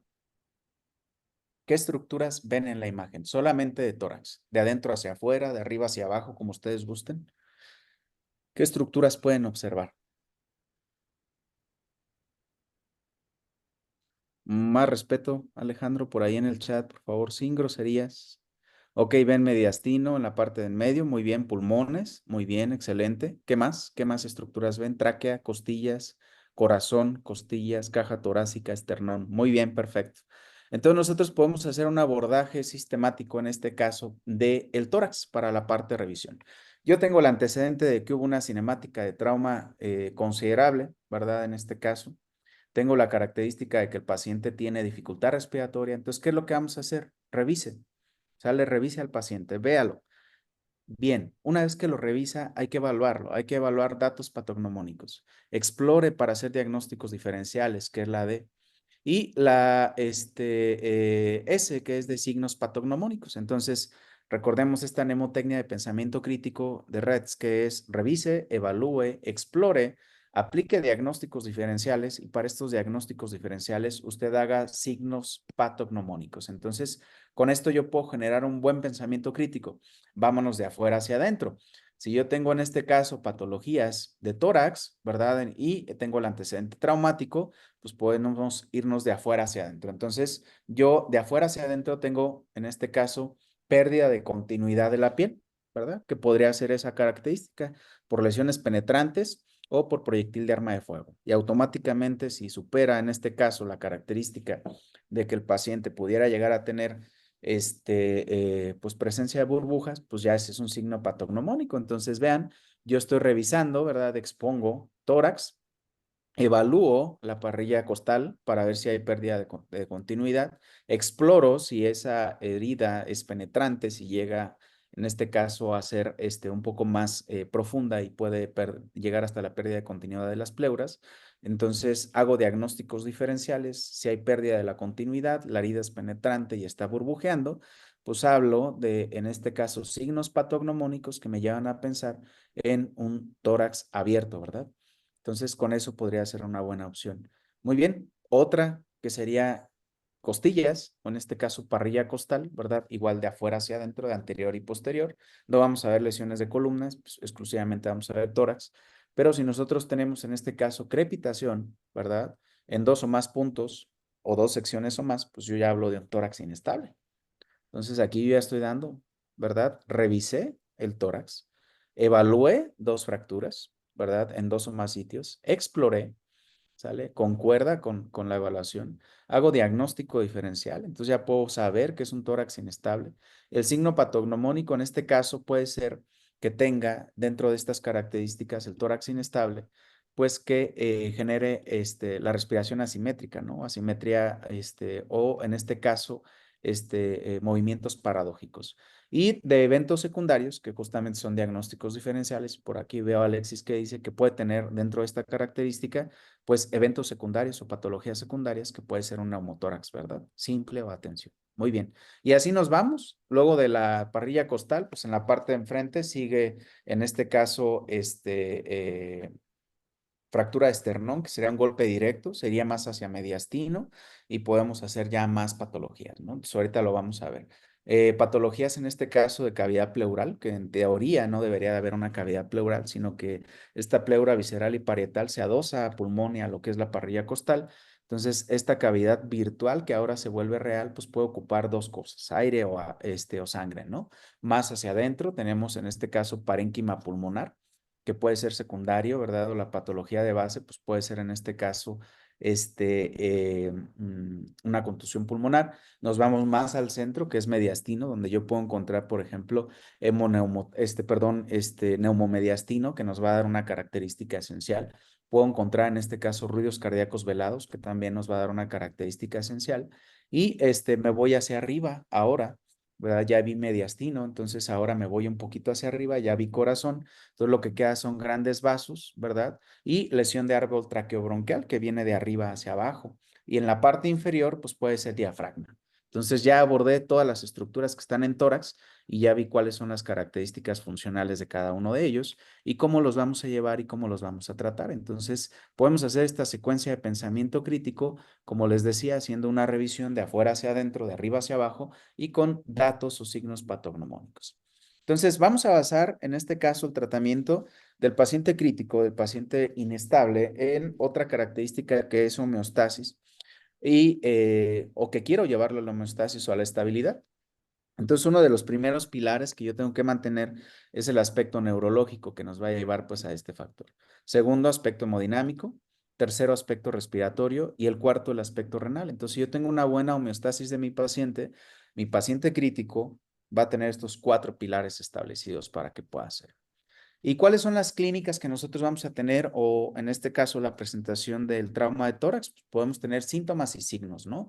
Dolor torácico, disnea, taquipnea, en este caso dificultad respiratoria, datos de choque, cianosis, acrocianosis, signos que yo puedo observar, síntoma es lo que se me refiere, signo es lo que yo voy a ver, que es desviación traqueal, ingurgitación yugular, ausencia de ruido respiratorio, disminución de ruidos cardíacos, asimetría torácica y en este caso, cianosis y acrocianosis van de este lado, pero por ahí se me dio una barridita. Entonces, esta sería la característica, ¿no? Y en datos de choque nosotros vamos a tener, pues nosotros podemos verlo. La taquipnea, nosotros podemos ver el patrón respiratorio acelerado. Sin cuantificar, podemos diagnosticar taquipnea. Puede ser signo o puede ser síntoma, cualquiera de las dos. ¿Vale? Entonces, esta es la relación. Y empezamos con las primeras patologías. Vamos a empezar de arriba hacia abajo. Entonces, la primera que yo voy a tener es una lesión de vías aéreas de conducción. Entonces, esta primera lesión que yo voy a tener va a ser lesión de árbol traqueobronquial. En este caso va a ser lesión secundaria mediastino espacio pleural. Por hace un momento mencionaban en este caso enfisema subcutáneo. Si yo tengo una lesión de árbol traqueobronquial, nosotros normalmente tenemos la carina más o menos en el centro del tórax, ¿verdad? Y esta lesión ocurre más o menos a 1 pulgada de la carina. Entonces, la lesión secundaria que puede generar es mediastino o espacio pleural. Entonces, puede desarrollarse como un neumomediastino, ¿verdad? O en este caso puede generar también pérdida de la continuidad de la pleura y puede generar un neumotórax. La característica de la lesión de árbol traqueobronquial es que puede estar asociada a mayor incidencia a explosiones u ondas expansivas. Uno de los datos patognomónicos que los vamos a dividir en estos 3 es que el paciente puede llegar a presentar hemoptisis, puede llegar a presentar enfisema subcutáneo, casi siempre de predominio cervical, y la otra es que presenta neumotórax hipertensivo, ¿no? Entonces, esa es otra de las características. Auxiliares diagnósticos, dentro de esto, pues va a ser broncoscopía. ¿Cuál va a ser la característica que yo pueda sospechar de lesión de árbol traqueobronquial? Que yo empiece a manejar la vía aérea de mi paciente, sí que es el MAVA, manejo avanzado de la vía aérea, sin resultados óptimos, el paciente va a seguir desaturando. Y otra de las características es que a pesar de este manejo puede producirse una especie de fuga. Recordemos que esta lesión del árbol traqueobronquial puede ser por cizallamiento, puede ser por penetración. Entonces, el tratamiento va a ser quirúrgico. Entonces, a pesar del manejo de la vía aérea, incluso puede exacerbar la clínica de mi paciente. Puede complicarla de tal manera que el paciente pueda desarrollar neumos residuales o dentro del mediastino pueda desarrollar también, en este caso, este neumomediastino, ¿no? Entonces, esta es la característica que nosotros vamos a ver. Dependiendo, Feliciano, si nosotros identificamos, estamos en la parte de nivel hospitalario, tengo un broncoscopio o tengo, en este caso, la manera de poder hacer pues una radiografía de tórax o incluso un TAC con reconstrucción 3D donde yo pueda ver la continuidad, sí puedo llegar a hacerlo. En este caso, una intubación selectiva. Si no tengo, pues lo más adecuado sería en este caso manejar de lo básico a lo avanzado y dependiendo de cómo se vaya complicando el paciente, pues ahí tendríamos sí que hacer en este caso estabilización, ya que como les decía, pues casi siempre está arriba de 1 centímetro, entonces pudiéramos hacer en este caso la intubación y meter un poco más el tubo, pero puede ser costo-beneficio, ¿no? Entonces, dentro de esta característica, pues nosotros sí podemos hacer esta situación para que nosotros podamos dejarlo, ¿no? Y justamente, pues nosotros vemos esta lesión de árbol traqueobronquial. Vemos cómo en este caso la parte del enfisema subcutáneo que se ven en todo este lado de aquí, ¿verdad? Vemos en este caso que la placa que se debe de pedir ya a nivel hospitalario, nosotros tenemos que pedirla con penetración a partes blandas para ver justamente la columna de aire. Entonces vemos cómo en este proceso se genera esta,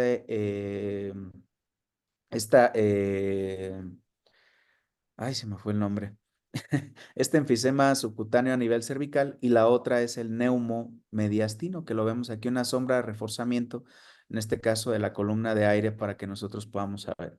¿Es correcto? Sí, de lo básico a lo avanzado, dependiendo de cómo se encuentre el paciente, si tiene estado mental alterado o no tiene estado mental, puede ser una cánula oro, una cánula naso, incluso si el paciente puede manejar su ventilación o puede manejar su respiración de manera inicial, pues sí puede llegar a este proceso, ¿no? Entonces, esa es la característica de la lesión de árbol traqueobronquial. Entonces, ese es el dato patognomónico, hemoptisis, enfisema, ¿verdad? En el aspecto prehospitalario y como lesiones secundarias, pues un neumotórax. Entonces, ¿qué va a presentar el paciente? Dificultad respiratoria, casi todos tienen dificultad respiratoria, ¿verdad? Y recordemos que puede ser con taquipnea, como les decía, yo lo puedo ver con este patrón respiratorio, una respiración rápida superficial y me habla de que tiene un patrón respiratorio anormal, sí, que puede ser en este caso la taquipnea y nos puede llevar a este proceso. Muy bien, entonces ya vimos la patología, en este caso de vías aéreas superiores, ¿no? Que es la que se puede presentar. Exclusivamente vías aéreas superiores. Entonces, vamos a ver patologías de pérdidas de la continuidad, que hablábamos hace un momento. Entonces, ¿cuál es la patología de pérdida de la continuidad más común que nosotros podemos observar? Pues la primera es el tórax abierto, ¿no? ¿Cuál va a ser la característica? Que este tórax abierto, yo voy a encontrar una herida succionante. ¿Cuál va a ser el criterio? Es que sea mayor a 2/3 del diámetro de la tráquea. ¿Quién recuerda cuál es el diámetro de la tráquea? ¿O cuánto es el diámetro de la tráquea por ahí? 2.5 es en un niño, es muy chiquito. 2.5, de 5 a 7 me gusta más, Alberto, perfecto. Entonces, de 5 a 7, y fíjense, 2/3 sería más o menos 5, ¿verdad? 4.5. Hay algunas bibliografías que te dicen que si alcanzas a introducir tu dedo meñique y tiene pérdida de la continuidad, se crea en este caso una válvula que hay una generación del cambio de presión intratorácica y atmosférica. ¿Esto qué va a generar? Pues que esta entrada y salida de aire, que no debe de existir, pues genere en este caso, pues una lesión que va a involucrar ya la separación de las pleuras. Entonces, la característica o dato patognomónico es pérdida de la continuidad de la piel por penetración, ¿verdad? En este caso, puede ser por arma blanca, herida o objeto punzocortante o proyectil de arma de fuego, que nos puede llevar justamente pues a generar ya esta pérdida de la continuidad que va a ser mayor a 1 centímetro y la característica va a ser que va a estar burbujeante o succionante. Va a empezar a salir saliva. Yo siempre les digo que es como si babeara a un niño pequeño. Entonces empieza a salir burbujas de sangre, ¿sale? O la otra es que sea un tórax silbante o succionante que se puede encontrar de esta manera. ¿Sale? ¿Cuáles son los auxiliares diagnósticos? Pues creo que con la parte de inspección, auscultación sería suficiente, ¿no? ¿Y cuál es el tratamiento específico de esto? Pues cerrar la herida y manejo de lesiones secundarias. Entonces, nosotros lo que hacemos la gran mayoría de las ocasiones es pedirle al paciente que haga una expiración forzada, tiene dificultad respiratoria, pero tenemos pues un sello de 3 vías, ¿no? Entonces, vean aquí, la característica es que tiene dentro de esta situación pues, el tórax succionante. Entonces, hay varios modelos, ¿verdad? En este caso de este tipo de sellos. Entonces, ¿qué se hace en algunas ocasiones? Pues medicina improvisada, ¿no? Ponemos una bolsa, la dejamos en sello de 3 vías, como bien comenta el compañero, pero lo más adecuado es que nosotros utilicemos dispositivos que fueron creados para ellos. Entonces, ¿cuáles dispositivos fueron creados? Pues tenemos, por ejemplo, aquí el HIFI o Chesil, que son dispositivos que tienen un adhesivo grado médico, por ejemplo, ya trae el sello de 3 vías incluido, que me va a generar una válvula unidireccional. Va a permitir la salida de aire, pero no la entrada para generar este proceso de disociación. ¿Qué sería el tratamiento de lesiones secundarias? Pues la presencia de un hemotórax, un neumotórax o un hemoneumotórax. que sería esta la característica. Y reanimación en base, en este caso, con pues las metas que tenemos, ¿no? Entonces, tenemos que hacer esta característica de hacer la oclusión, que sería otra de las situaciones. Y justamente vemos cómo se coloca, en este caso ya un sello de 3 vías, donde me permite esto. Y en algunas ocasiones, pues la característica también de este tórax abierto es que puede generar, ahora sí, pues un estado hemodinámico que se puede complicar en un neumotórax a tensión. Nosotros podemos desprender este sello una vez, pedirle al paciente que haga una inspiración. Si no funciona, ya nos vamos a pues la punción, ¿no? Que ya generaría en este caso pues un neumotórax a tensión. ¿Qué se debe de hacer? Por aquí preguntan, pues Tegaderm, una bolsa, ¿verdad? Cinta, que podemos nosotros poner la bolsa con la parte de la cinta y nos va a ayudar bastante. Entonces, otra de las características de pérdida de la continuidad, en este caso el sistema óseo que nos va a llevar a este proceso, pues va a ser dentro de esta característica el tórax inestable, que la definición per se del tórax inestable es la alteración del segmento de la pared torácica que pierde la continuidad. Esto es, o sea, en 2 o más puntos o en 2 o más secciones. El dato patognomónico son movimientos paradójicos y el paciente presenta mucho dolor. Entonces vamos a ver cómo se ve un tórax inestable. Vean la característica también, en este caso de los movimientos paradójicos, asimetría, ¿verdad? Vemos ahí cómo hay 2 secciones. Las patologías que son de tipo de intercambio de energía pueden presentar equimosis, raspados, moretones, ¿verdad? Contusiones. Entonces, auxiliares diagnósticos que nosotros vamos a tener dentro de esta característica, pues va a ser justamente que nosotros hagamos una placa de tórax para poder hacer el diagnóstico definitivo. Si es a nivel prehospitalario, pues nosotros vamos a tratar de brindar analgesia, que es otro de los puntos que vienen dentro del manejo de PHTLS actualmente, ¿no? Que es el manejo del dolor. Al final vienen recomendaciones para este manejo del dolor de acuerdo a la analgésica. Y justamente por la palpación e inspección, tengo que palpar si realmente tiene pérdida de la continuidad y la inspección me va a llevar a mi diagnóstico diferencial con, en este caso, el dato patognomónico, que es el movimiento paradójico, ¿no? Tratamiento específico, definitivamente analgesia. Manejo de vía aérea, si es que se necesita, si el paciente empieza a desaturar. Manejo de vía aérea y oxigenación, bloqueos intercostales que se hacen más a nivel hospitalario y la restricción de líquidos, ya que también puede exacerbar dentro de esta característica, ¿no? Ya no se aplica la parte de que le pongas una bolsa de arena o antes de inmovilizarlo, toda esa parte. Nada más hay que darle confort, hay que darle en este caso analgesia al paciente y si es necesario el manejo de vía aérea avanzada y oxigenación, donde probablemente nosotros no hagamos la ventilación mecánica por volumen, ya que al hacerla por volumen, pues ese segmento puede pinchar, si es que no ha pinchado, y dentro de esta característica nos va a llevar a que este proceso pueda exacerbar. Sería por presión para que sea mejor, en este caso, la interacción dentro del pulmón dañado. Iván, al final viene un poquito la parte de analgésicos, ahorita los mencionamos, ¿vale? Entonces, ese es el proceso que nosotros vamos a tener.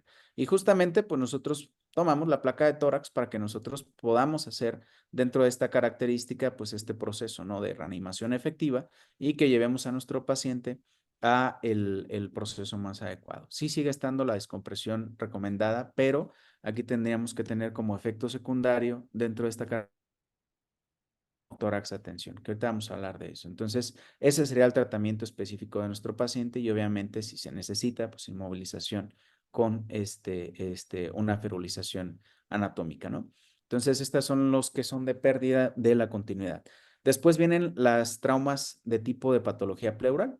El más común, ¿verdad? Que nosotros tenemos es el neumotórax. Entonces, este neumotórax nos va a llevar a que nosotros veamos entrada de aire al espacio virtual entre la pleura visceral y parietal. Se separan, es como una bolsa de celofán, se separan. Y el dato patognomónico, pues es disminución o ausencia de ruidos respiratorios del lado afectado. Si nosotros hiciéramos percusión, yo encontraría hiperresonancia. Y la característica o principal diferencia entre el neumotórax simple y el neumotórax de tensión es que en el neumotórax simple no hay componente hemodinámico. Aquí nosotros de auxiliares diagnósticos podríamos tener ultrasonido más placa de tórax, ¿verdad? Y el tratamiento va a ser expectante ante complicaciones, ya que solamente pueden estar disminuidos los ruidos respiratorios y el paciente puede tener solamente dificultad, no insuficiencia respiratoria, o el componente hemodinámico puede no aparecer.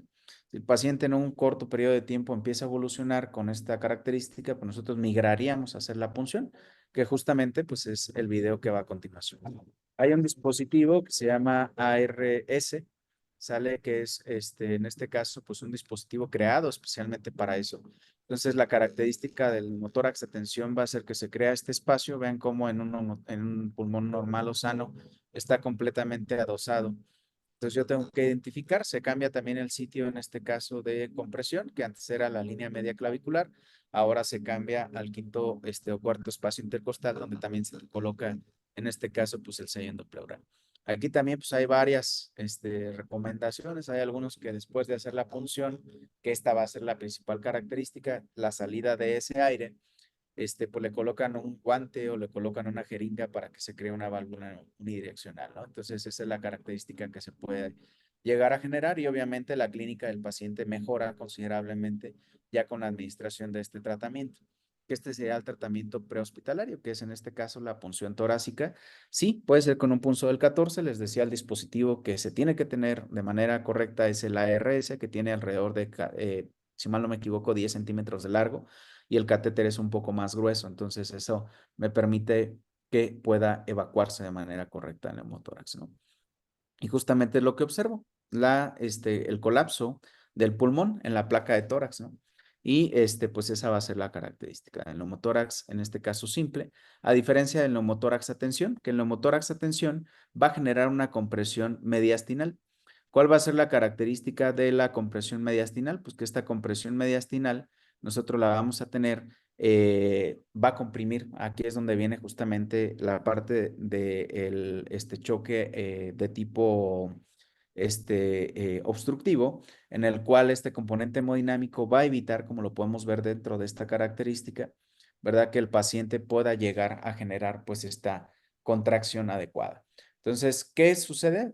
Cristian, respondiendo a tu pregunta, es correcto, se mete recta, más bien sería 180 grados. ¿Sale? Si lo pones así, el ángulo de 90 sería así, el de 180 es completamente recta la aguja para que pueda, en este caso, introducirse, ¿no? Y en el cuarto, quinto espacio intercostal, línea axilar anterior. Si tuviera una lesión que te impidiera colocarla ahí, pues puedes utilizar el anterior, ¿no? Que es el segundo espacio intercostal, línea media clavicular. Y la característica es que debe ser por encima de la costilla inferior para que no lesiones paquete vasculonervioso. Entonces, del neumotórax a tensión, pues el dato patognomónico va a ser disminución o ausencia de los ruidos respiratorios del lado afectado, hiperresonancia a la percusión. En algunas ocasiones se presenta desviación de la tráquea, solamente en el 60% de los casos, e ingurgitación yugular en el 45%. Ambos son síntomas tardíos. Entonces, ¿cuál va a ser el diagnóstico diferencial? En este caso, los datos patognomónicos justamente va a ser hiperresonancia a aspecto hemodinámico y ausencia de ruidos respiratorios.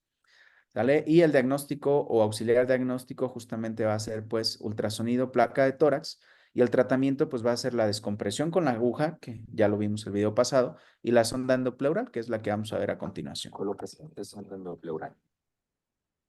Este procedimiento se realiza en los pacientes que tienen hemotórax, neumotórax, emfisema y se realiza en la colocación del paciente elevando la extremidad del lado a tratar, colocándola y fijándola en la parte superior. Previa asepsia y antisepsia.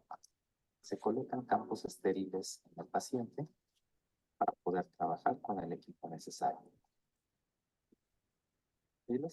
Se procede a locar el quinto sitio anatómico donde se realizará la incisión, el cual es el quinto espacio intercostal, línea axilar anterior.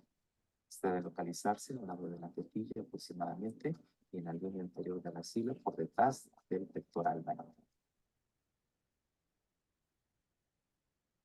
Se inicia la anestesia local con lidocaína simple. Hay que evitar aquella que tiene fenefrina. Lidocaína simple ya sea al 1 o al 2%, dirigido directamente al sitio de la incisión y también hacia la parte superior, toda vez que se va a realizar la incisión y la disección en el espacio intercostal inmediato superior. Se realiza una incisión de manera horizontal.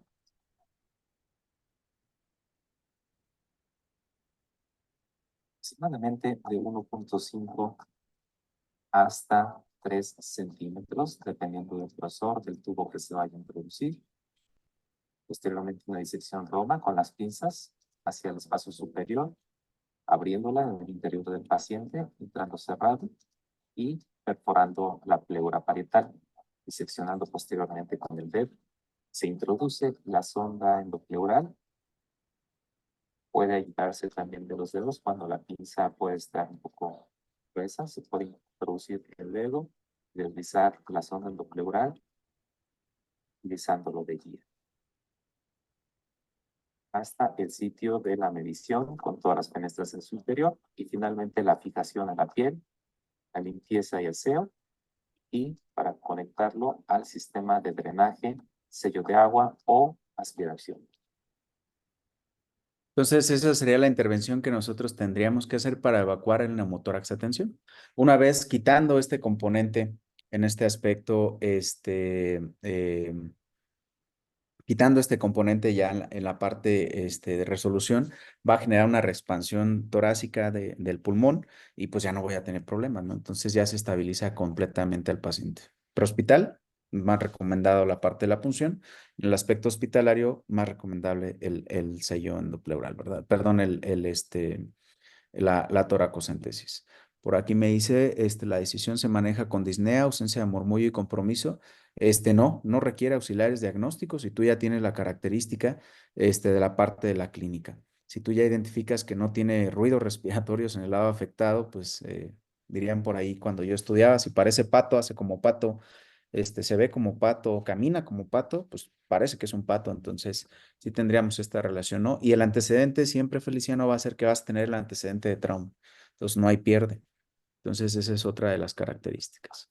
Me dieron una hora, ya llegamos a la hora, pero todavía no termino, espero no les moleste, nos vamos a extender un poquito más, entonces espero no haya inconvenientes. El siguiente va a ser hemotórax. ¿Verdad? La gran diferencia entre el hemotórax simple y el hemotórax, en este caso masivo, va a ser pues que esta cavidad pleural se va a llenar de sangre.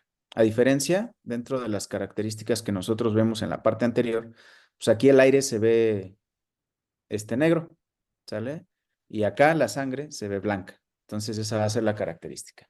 Nosotros tenemos, para la definición de hemotórax, que es la acumulación de sangre en la cavidad pleural, vamos a tener menos de 1500 cc de sangrado.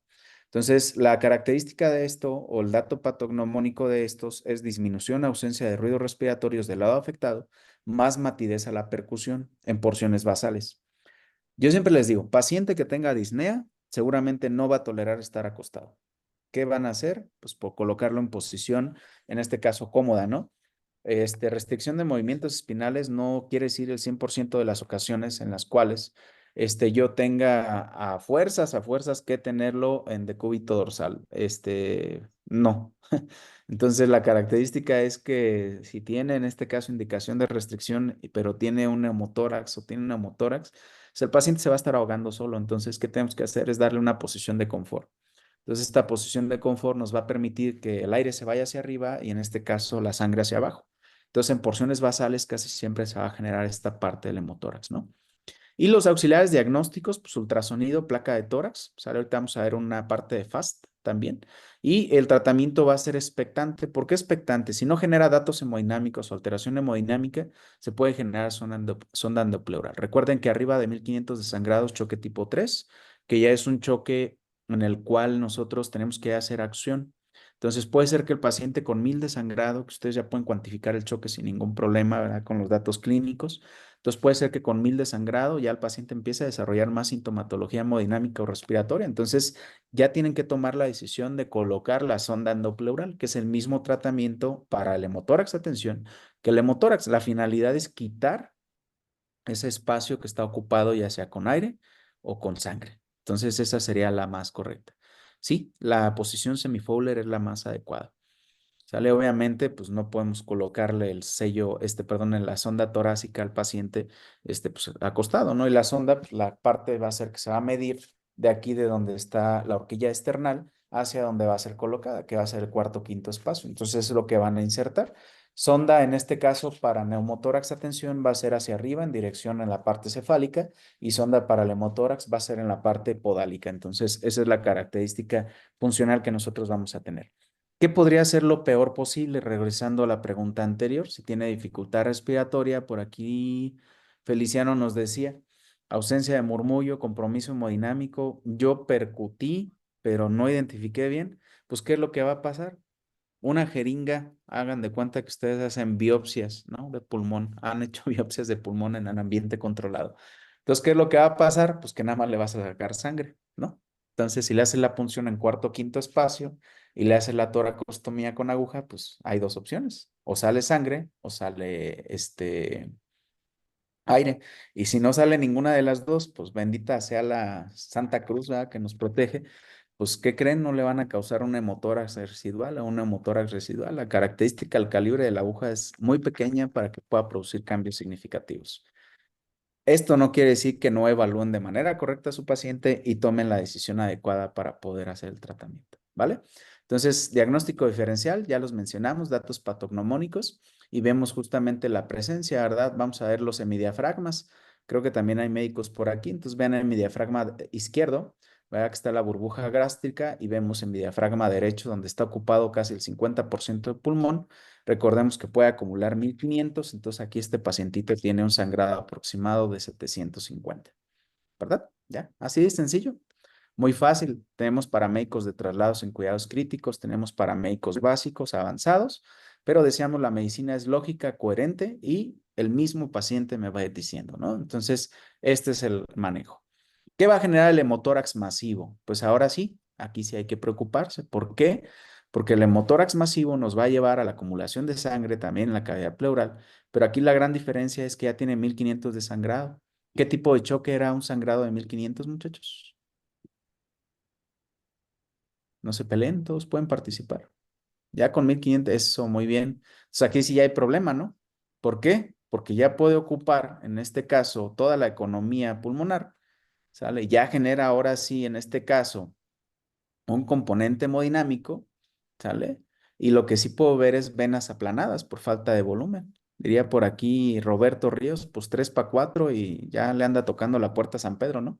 Entonces aquí incluso en la medicina vieja, por así, o medicina de atención primaria, decía que podía hacer una autotransfusión del paciente.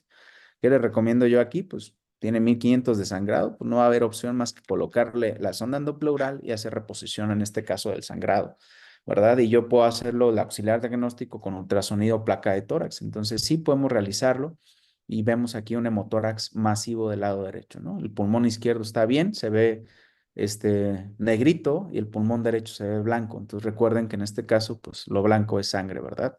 Entonces esa sería la característica. Y el tratamiento sería sonda endopleural y el manejo con metas de reanimación hemodinámica que nosotros vamos a tener para este paciente, ¿vale? Entonces, si todos hasta aquí vamos bien, número 1 en el chat, por favor.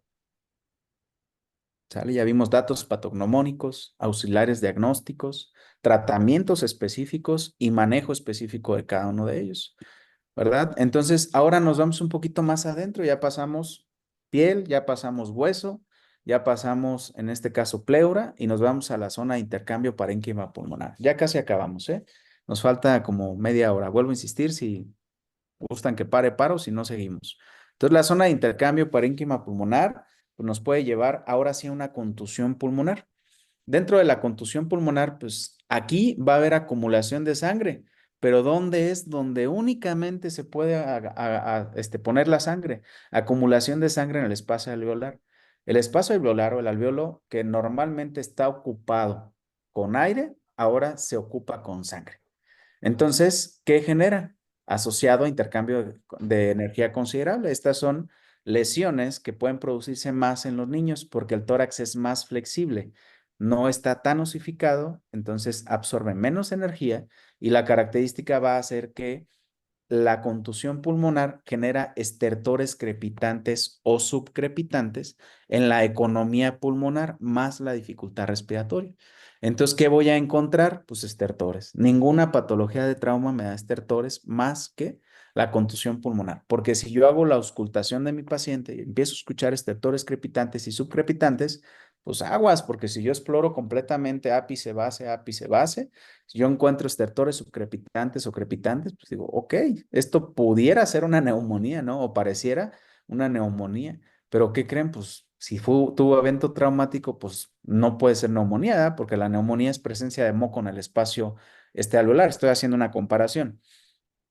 Entonces, ¿qué es lo único que puede haber en la contusión pulmonar? Pues sangre. Entonces, esta sangre me va a llevar a pensar ahora sí que el paciente pues tiene esta dificultad, ¿verdad? ¿Y cuál sería la característica? Pues que dentro de los auxiliares diagnósticos nosotros veríamos esta placa con este infiltrado, ¿verdad? En toda la economía pulmonar, vean cómo se ve ligeramente blanco, como un aspecto como cotonoide, ¿verdad? Y en este caso, pues podría ser otra de las características. Y aquí una de las principales relaciones es que si la alvéolo está ocupado con sangre, pues no hay perfusión, ¿verdad? Porque no puede entrar el aire. Y si yo le meto más líquidos, ¿verdad? Al paciente, pues le voy a generar extravasación. Y si ya tengo sangre y le causo extravasación, pues ¿qué creen? Me lo voy a echar, ¿verdad? Entonces ahora yo soy ese famosísimo ángel sin alas, pero no ángel sin alas para llevarlo bien, sino para llevarlo a mal. Entonces, otra vez a lo mismo, pensamiento crítico, buenas decisiones en aspectos considerables. Entonces, esa es otra de las características que nosotros vamos a tener. Auxiliares diagnósticos, placa de tórax. Sí, aquí sí el ultrasonido por la parte de profundidad podría ser una limitante, pero sí nos puede llevar a este proceso. Oxigenoterapia, analgesia y proyección de la ventilación mecánica, ya que tuvo un FP o un FM, ¿verdad? Fuerte o fuerte madrazo. Entonces, esto sí nos va a llevar a que nosotros tengamos analgesia. Y hablo de progresión de la ventilación mecánica porque probablemente con aporte de oxígeno suplementario a altos flujos no sea suficiente. Ustedes tengan que hacer intubación. Recuerden las 3 indicaciones absolutas: déficit neurológico, protección de la vía aérea y alteración del intercambio gaseoso. Entonces, ¿aquí qué va a pasar? Va a haber alteración del intercambio gaseoso y tal vez ustedes necesiten ventilación mecánica. Tampoco la van a meter por volumen, la van a tener que meter por presión para tratar de sacar ese líquido que está dentro de los pulmones. Bien, número 2, si hasta aquí vamos bien. ¿Sale? Ya nada más nos falta mediastino y anexo, son como 4 o 5 patologías más y ya terminamos. Entonces, en mediastino y anexos, ¿verdad? Dentro del trauma torácico, nosotros vamos a tener justamente, pues, taponamiento cardíaco, que es el más común. Pues aquí no hay pierde, ¿verdad? Entonces, ya hice pérdida de continuidad, ya voy en pleura, ya voy en pulmón, pues nomás queda mediastino. Entonces, si todo lo demás está sano, mi paciente sigue con datos de hipotensión franca, pues no me queda más que explorar precordio. Entonces, ¿qué es el taponamiento cardíaco? Pues es la acumulación de líquido en el saco pericárdico. Entonces tenemos miocardio y tenemos pericardio, que también es como una bolsita de celofán que va a cubrir el corazón. Esta bolsa pues está adherida, ¿verdad? También tenemos en este caso pericardio visceral y pericardio parietal. Entonces este pericardio se expande, hay aumento, ¿verdad? De la presión para que los ventrículos y las aurículas se compriman. Entonces también genera un tipo de choque obstructivo. Entonces aquí el dato patognomónico son ruicos cardíacos apagados o velados, hipotensión e ingurgitación yugular, la famosísima triada de Beck. Y en algunas ocasiones, algunas bibliografías te comentan que en electrocardiograma puede haber disminución de la transmisión del voltaje y el paciente puede tener datos de vida, pero puede tener en este caso el voltaje, que es en este caso la transmisión del impulso registrado con la derivación, pues puede estar disminuida. Auxiliares diagnósticos definitivamente tienen que ser el ultrasonido, ¿verdad? Y la placa de tórax. Entonces vamos a ver cómo se hace el tratamiento, bueno, el diagnóstico y el tratamiento. Vamos a ver este pequeño video.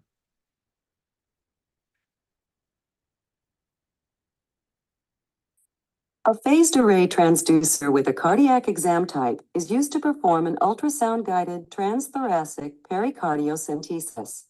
The patient is placed in a left lateral decubitus position if possible. Place the transducer at the apex or point of maximum impulse with the orientation marker to the patient's left side at a 3 o'clock position.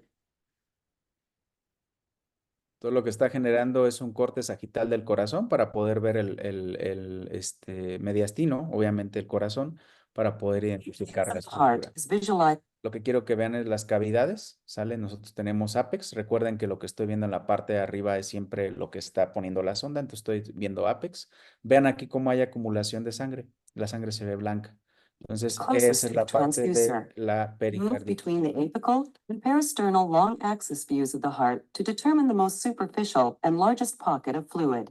The myocardium will appear gray, and the blood-filled chambers will appear hypoechoic. The ventricles are in the near field, and the atria are in the far Es field of the correcto, tiene image. que ser guiado por ultrasonido. Si no tengo ultrasonido, lo mejor es trasladarlo lo más posible al hospital. Pericardial Entonces, effusion lo will que quiero appear que as a vean es dark cómo hay anechoic fluid alteración collection circulating the heart. en este caso de la Direct needle contracción. methods using an Y in-plate esta technique. presencia de The sangre transducer pues is va a evitar que rotated se 90 contraiga degrees adecuadamente. Vean cómo el counterclockwise. ventrículo This izquierdo will se increase the colapsa marker is at the completamente. 12 o'clock Por eso ese position. componente This will hemodinámico. create a view of the heart that is between the apical four ¿Sale? chamber Vean and cómo hay alteración de la paracerebellum axis contractibilidad. views. Note the absence of the lung to ensure it is not in the needle path. The needle is inserted in the skin just proximal to the transducer, opposite Entonces, the aquí side lo of que the me explica orientation es que la marker. aguja se pone próxima al transductor The y se needle va a is ver la slightly inserción. advanced. It is seen as a bright hyperechoic linear structure. The needle is Ya por slowly ahí la advanced vemos. under direct ultrasound visualization until the tip is seen to puncture the pericardial fluid collection. The needle should be advanced until the needle tip lies within the fluid collection. Entonces which se can guía then be hacia la aspirated. colección de líquido y se Vascular hace la structures to extracción. be avoided include the internal mammary and the intercostal arteries. Y eso va a generar que se pueda volver a contraer, ¿vale? Tratamiento prehospitalario, realmente pues tendrían que ser expertos en manejo de ultrasonografía y tener en este caso pues indicación médica, ¿sale? Y como lo vería en la placa, pues vean cómo se ve el mediastino gigante, ¿no? Específicamente la cavidad torácica, bueno, en este caso el tórax, y vean cómo se ve completamente fuera disociado, ¿no? Pareciera una cardiomegalia, vuelvo a lo mismo, si el paciente tiene en este caso antecedente de trauma, tiene la triada de Beck y veo esto en la placa, pues agua pasa por mi casa, ¿no? Muy bien, la otra es trauma cardíaco contuso. Sí se puede. Ahorita vamos a ver el protocolo de IFAS, Ángel, las ventanas. Va a haber un video un poquito más adelante.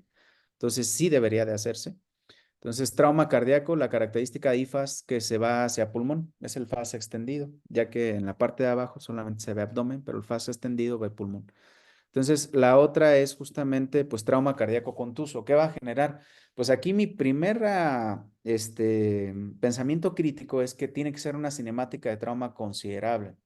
¿Cuál es la fisiopatología? Puede causar contusión miocárdica, ruptura de cámaras, disección o trombosis de arteria y disrupción valvular. Complicaciones, arritmias, síndrome coronario, lesión aórtica, taponamiento, ¿verdad? Que también puede estar presente, y contusión miocárdica. La gran mayoría de estos que nosotros vamos a ver como diagnóstico diferencial, pues se pueden presentar en esta característica como diagnóstico de exclusión. Por eso les decía que pregúntense siempre diagnóstico de exclusión. No necesariamente, Oliver. Nosotros tendríamos que hacer la parte de la evacuación. ¿Sale? Recuerda que la ASA, ¿qué genera?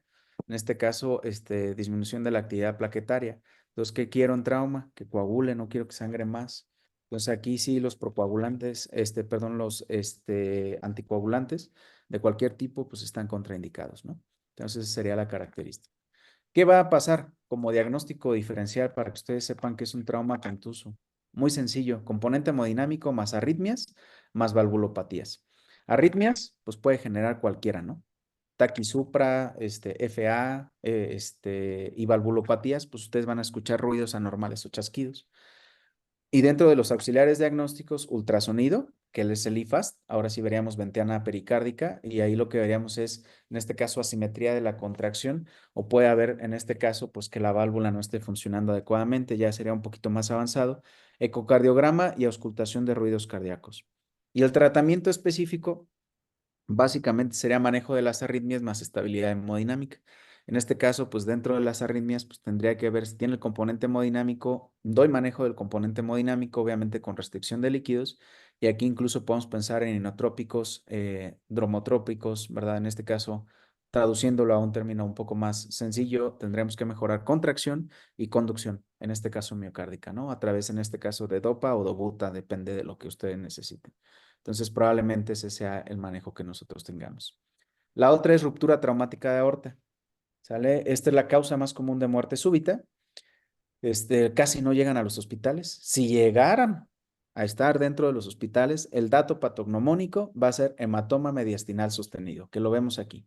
Entonces, el hematoma mediastinal sostenido, como pueden observarlo, está casi a la altura de la aorta, ¿no? Que nosotros la tenemos más o menos en este espacio, que estaría el callado aórtico. ¿Cuál sería el dato patognomónico? Hipotensión persistente o recurrente al descartar otra lesión o sitio de sangrado. Entonces, ¿qué tiene que hacer usted como pensamiento crítico? Buscar a diestra y siniestra que el paciente no esté sangrando de otro sitio.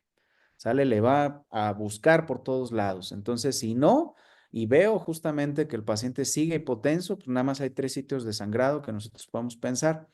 Estos 3 sitios de sangrado, grandes simuladores de sangrado, pues es tórax, abdomen y pelvis o huesos largos. Entonces, si yo ya descarté abdomen, ya descarté pelvis o huesos largos, no me queda más que tórax. Y si ya me fui de afuera hacia adentro y lo único que me quedó es mediastino, y si no encuentro arritmias ni encuentro ritmos cardíacos velados, lo más probable es que tenga ruptura traumática de aorta. Entonces, la imagen es ensanchamiento mediastinal, ensanchamiento de la línea paratraqueal, como pueden observarlo, se ve como si fuera, yo le llamo como si fuera una pirámide, ¿sale? Y los auxiliares diagnósticos serían ultrasonido, en este caso radiografía de tórax y TAC. Iván depende mucho, ahí tendríamos que ver si cumple el criterio de que tenga los 80 a 90 y ahí tendríamos que mejorar más que un inotrópico, podría ser un dromotrópico, porque acuérdate que aquí el problema va a ser que en este caso la ruptura, si tú haces un inotrópico positivo, probablemente pueda aumentar o exacerbar. Tendríamos que ver, ser muy específicos en este aspecto. Y el tratamiento quirúrgico, ese sí va a ser a fuerzas, ¿verdad? No hay otra cosa. Tendría que ser cirujano cardiotorácico. Bien, ya casi para terminar, la ruptura esofágica contusa, que es en este caso la parte con fuga mediastinal. Entonces, aquí una de las características es el dato patognomónico es neumomediastino, ¿verdad? Esta también es por diagnóstico de exclusión. Se acompaña de lesiones secundarias. Aquí casi siempre lo encontramos, la ruptura esofágica, secundario. Y también puede haber, como lo pueden observar aquí arriba, y puede ser como un diagnóstico diferencial entre ruptura de árbol traqueobronquial y ruptura esofágica. Nada más que aquí el problema es que puedo encontrar, si yo lo llego a intubar, que es una de las características, puedo encontrar contenido intestinal en vías aéreas, porque se rompe el esófago y recordemos que están adosadas la pared anterior del esófago con la tráquea, entonces puede llegar a haber contenido intestinal en las vías aéreas cuando ya está intubado. Y la otra, en este caso, otra de las características es que la ruptura esofágica no te va a causar desaturación, ¿no? Como lo veíamos hace rato. Entonces, el diagnóstico o dato patognomónico va a ser casi 100% hospitalario, que va a ser neumomediastino, y pues el auxiliar diagnóstico va a ser radiografía de tórax más tratamiento quirúrgico. Y es correcto, es una de las docenas trágicas que ruptura esofágica probablemente no llegue al hospital. Si llega a ser, pues va a ser diagnóstico diferencial. Y la última, que vamos a ver ya la parte inferior, ya vimos superior, inferior, de adentro hacia afuera, de arriba hacia abajo, ya vimos toda la evolución de todos estos, pues va a ser que la lesión traumática de diafragma, como podemos observarlo, el diafragma es la parte inferior entre, o la zona de transición o la zona de delimitación entre tórax o cavidad torácica y cavidad abdominal. Entonces aquí lo que va a generar la lesión traumática de diafragma es muy sencillo. Yo veo presencia de asas intestinales, ¿sale? Casi siempre va a ser lesión a predominio izquierdo, porque del lado derecho casi siempre el hígado va a proteger, del lado izquierdo no. Entonces, lo más probable es que también si yo tengo lesión traumática de diafragma, yo lo veo como diagnóstico diferencial, asas intestinales presentes, ¿no? En pulmón, que es esta de aquí. Entonces, vean, está la burbuja gástrica y las asas intestinales. Entonces, casi siempre también es de auxiliar diagnóstico, pues es radiografía. Y en este caso, pues va a ser manejo quirúrgico y el antecedente, pues es que es después de una lesión de tórax. Bien, y por último, pues este es el algoritmo que nosotros tenemos de paro cardíaco traumático. Entonces, paro cardíaco traumático, nosotros vamos a ver una de las características esenciales que es imperativo que nosotros veamos dentro de este caso, pues que todas estas lesiones que nosotros vamos a tener, pues tienen que resolverse. Y si ustedes se fijan, pues aquí nosotros vamos haciendo ese protocolo y lo que nos dan, pues una característica son las toracostomías, ¿verdad? Que nos van a ayudar, o pericardiotomía, que nos van a ayudar un poquito a nosotros tenerlo y ya es la derivación hacia donde vamos a ver. Esto ya se hace a nivel hospitalario. A nivel prehospitalario, pues hago el análisis sistemático de los diagnósticos diferenciales y las H's y las T's, ¿no? Que en este caso pues sería hipovolemia, hipoxia, acidosis e hidrogeniones en esta relación. Muy bien, pues honor a quien honor merece, uno de las figuras pues grandes en México, el doctor Orlando, y vemos justamente pues el FAST. Para un paciente en el contexto de trauma que llega con sospecha de taponamiento cardíaco, neumotórax o hemorragia oculta. Lo primero que vamos a observar es una ventana subcostal para buscar el corazón del paciente y ver que en el pericardio no tenga líquido a su alrededor, como en esta parte. La segunda ventana que vamos a buscar es en la línea media axilar, a nivel de las últimas costillas, vamos a buscar el hígado y el riñón del paciente. Aquí los tenemos, hígado, riñón, y en medio no hay ninguna imagen anecoica correspondiente a alguna hemorragia. Esto es lo que se le llama ultrasonido FAST y FAST Que se extendido regresó, disculpen. empezamos a buscar para encontrar el vaso y el riñón del paciente. Ahí tenemos el espacio espleno renal sin líquido en su interior. La última ventana del abdomen es la ventana suprapúbica en la que buscamos la vejiga del paciente. Tenemos la vejiga y buscamos que no haya nada de líquido alrededor de la vejiga, ninguna imagen anecoica. En el caso de mujer tenemos el útero atrás de la vejiga. Después de esto, nosotros nos podemos ir hacia la parte del tórax del paciente. Podemos buscar en la parte basal del tórax derecho para ver si el paciente no tiene neumotórax o no tiene derrame pleural ahí en esa zona. Se me va más. Ahí vemos la línea pleural súper grande. Ahí está. Línea pleural que tiene una adecuación. Entonces aquí lo que quiero que vean en el ultrasonido, esta línea blanca, que es la línea pleural, me asegura pues que no haya pérdida de continuidad. Entonces, ¿qué esperaría observar en un IFAST extendido? Pues que esta línea pleural no esté presente o esté disociada, ¿no? Deslizamiento, entonces descartamos neumotórax en esa zona y no se observa signo de derrame pleural, no se observa separación entre las pleuras. Nos vamos a la otra. Entonces, básicamente para eso nos sirve el IFAST y nosotros podríamos pues hacer el diagnóstico diferencial específicamente para pulmón. Muy bien, metas. Esta imagen viene del paciente neurocrítico, pero me gusta mucho porque es la relación, o sea, la realidad es que en cualquier paciente pues nosotros podemos tener esta característica, ¿no? Entonces, quitando la parte de drenaje continuo, la nutrición enteral, pues todo lo demás se debe de cumplir, que es en este caso presión arterial media, presión intracraneal, temperatura, saturación, metas de ventilación y en este caso los niveles, en este caso hemoglobina y mecánica de gases que nosotros vamos a tener para este proceso. Entonces esa sería la relación que nosotros vamos a ver entre la parte de las metas y que se ajusta a los pilares que nosotros mencionamos en la parte de reanimación. Y en confort, pues tenemos todas estas características, ¿no? Nosotros podemos irnos con la escala analgésica de la OMS. Entonces nos vamos con primer escalón, que van a ser, en este caso, no opioides, que son AINES, ¿verdad? Y en este caso, paracetamol. Entonces, de AINES tenemos todos estos. Pregunta interesante, ¿utilizamos AINES en trauma de tórax? ¿Qué opinan? ¿O por qué no? Bueno, ya les voy a decir que no, pero ¿por qué no se utilizan los AINES en trauma multisistémico?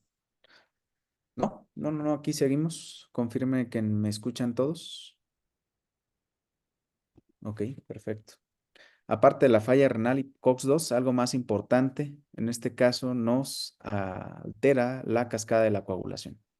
Entonces, es correcto, Iván. Muy bien, perfecto. Entonces, por eso no se utilizan. Entonces, me voy a los opioides. Entonces, tenemos opioides débiles y opioides fuertes. En México, ¿cuáles son los que están regulados? En este caso, pues la característica que ustedes pueden poner es remifentanilo, fentanilo, ¿verdad? Buprenorfina, nalbufina. Si el dolor es por debajo de 5, pueden poner tramadol y pueden utilizar también paracetamol en este caso como efecto secundario. Entonces, esas serían las dos grandes grupos que nosotros podemos utilizar. Entonces, escala analgésica número 1, menor a 5, escala análoga o visual del dolor. El paracetamol más tramadol me puede quitar 3 puntos. Si es un dolor moderado, hasta 7, pues puedo utilizar opioides débiles, ¿verdad? Como puede ser en este caso buprenorfina, nalbufina. Y la otra característica que si es escala 3 o escalón 3, pues me puedo ir hasta la parte de opioides fuertes, que va a ser esta característica. Bien, entonces con eso termina mi participación. Y pues me gustaría cerrar con esta frase, que la educación es el viaje que hace a todos los sueños posibles y la disciplina el camino que te lleva a ellos. Y no pierdan el humanismo, ya que es el vehículo para lograrlo. Muchas gracias por acompañarnos el día de hoy. Y a nombre del doctor Julio Olvera, presidente de la Sociedad de Medicina de Emergencias, los invitamos al CIMU 2025, que va a ser en León, Guanajuato, en las fechas de febrero. En la página oficial de la sociedad ya están los links para inscripción y esperamos verlos por ahí. Y tengo la fortuna de ser parte del comité organizador y pues por ahí nos estaremos viendo. Muy bien, con esto terminamos. Muchas gracias, doctor. A nombre del coordinador académico y de Epideme, le agradecemos mucho. Muy interesante el tema, la verdad. Tuvimos 88% en la sala de 500.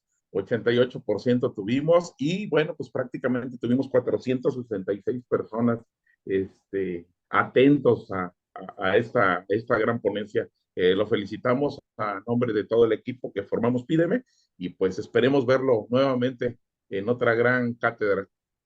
Muchas gracias. Bueno, no sé si hay alguna pregunta. Se fueron resolviendo durante la charla, pero no sé si hay alguna pregunta específica para cerrar ya nada más. Marco, no voy a poder asistir. Una disculpa. Bien, no sé si haya preguntas. ¿No? ¿Todo bien? Ya si me accidento por ahí en donde anden, en México, en Estados Unidos, en todos lados, ¿sí me van a poder atender bien? Ok, perfecto. Excelente. Esa era la intención, que nosotros vamos a tener pues este proceso de retroalimentación. Muchas gracias a todos.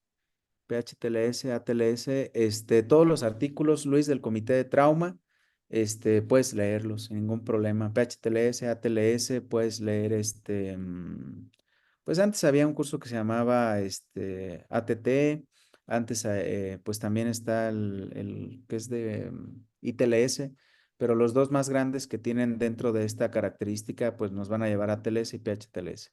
Lía, en Facebook está la página oficial de SIMU y de la Sociedad de Medicina de Emergencias y pueden ahí perfecto, están los links de inscripción y si no la página sí puedes buscarla, Sociedad Mexicana de Medicina de Emergencias, OSIMU 2025 y ahí viene el programa académico y todo lo demás.